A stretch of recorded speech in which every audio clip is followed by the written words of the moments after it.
ఒక bus accident అంటే కొన్ని కుటుంబాలు రోడ్డున పడ్డం, కొన్ని కుటుంబాలు తమ ఆత్మీయులను కోల్పోవడం, కొన్ని కుటుంబాలు అనాథలుగా మారడం.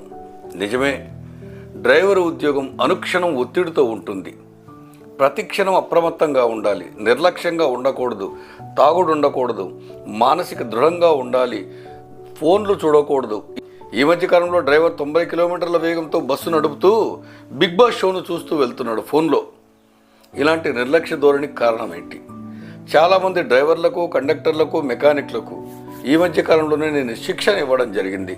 నేషనల్ మజ్దూర్ యూనియన్ తరఫున డ్రైవర్లు భయంకరమైన ఒత్తిడికి గురవుతుంటారు. రొటీన్ పని, మొనాటనీ జాబ్. అది కాకుండా ప్రతి క్షణం జాగ్రత్తగా ఉండకపోతే ప్రాణానికే ప్రమాదం.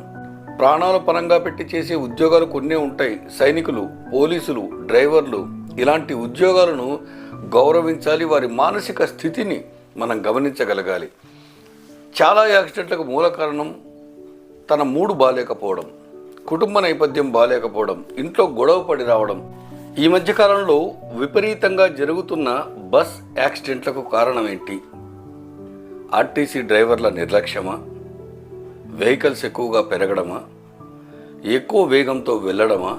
డ్రైవర్లకు వ్యక్తిత్వ వికాసం నేర్పించగలిగితే, ఒత్తిడిని ఎట్లా మేనేజ్ చేయాలో నేర్పించగలిగితే, మానసిక స్థితిని సమతుల్యతలో ఉంచుకోవడం నేర్పించగలిగితే కొన్ని యాక్సిడెంట్లు మనం అవాయిడ్ చేయొచ్చు.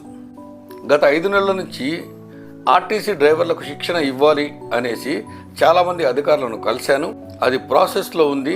అతి త్వరలోనే ఆర్టీసీ డ్రైవర్లకు శిక్షణ ఇచ్చి ప్రమాదాలు, ప్రాణాలు కాపాడుకోవడం లాంటివి చేయాలనే దృఢ సంకల్పంతో ఉన్నాను.